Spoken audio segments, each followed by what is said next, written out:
बारिश की धुन। चैप्टर 1। फुसफुसाते बादल। तो लेट्स बिगिन स्टार्ट। ग्रामीण इलाकों के मध्य में, जहां ऊंची ऊंची पहाड़ियां अंतहीन रूप से फैली हुई थी, वहां प्राचीन बांज के पेड़ों के बीच एक विचित्र छोटी कुटिया थी। ये कुटिया एक एलिजा नाम की एक बूढ़ी महिला की थी, जिसने अपना अधिकांश जीवन प्रकृति की शांति के बीच बिताया था।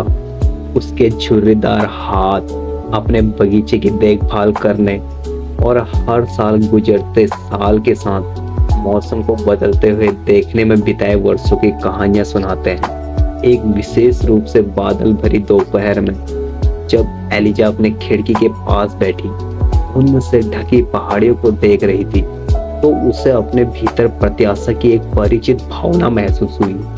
बारिश की आशंका से हवा भारी थी और वह आसमान में बादलों की दूर तक गड़गड़ाहट सुन सकती थी। तूफान के आने से कुछ राहत मिली, नई नई चीजें और सफाई की भावना जो उसकी आत्मा को शांत करने में कभी असफल नहीं हुई। जैसे कि संकेत पर बारिश की पहली बूंदें छोटी उंगलियों की नरम थपथपाहट की तरह खिड़की के शीशे पर धीरे से थपथपाते हुए गिरने लगी।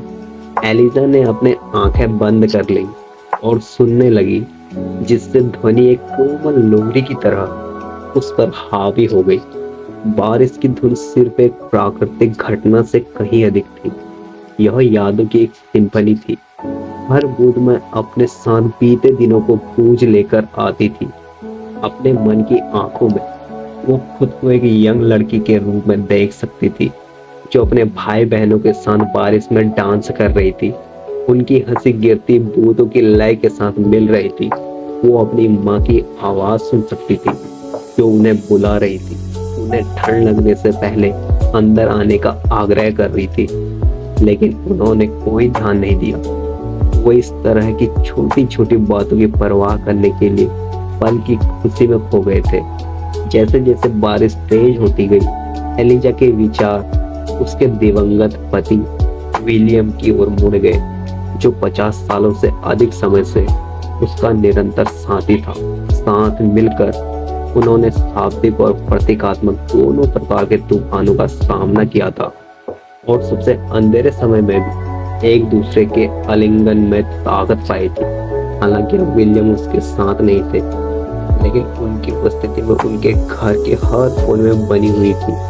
छत पर बारिश की हल्की थपथपाहट से उसकी यादें जीवित रही। श्रद्धा में खोई हुई एलिजा घंटों तक खिड़की के पास बैठी रही। ऐसा महसूस हुआ कि वह केवल बारिश को सुनने से संतुष्ट थी, क्योंकि वह अपनी मधुर धुन बजा रही थी। सारी चिंताएं दूर हो गई।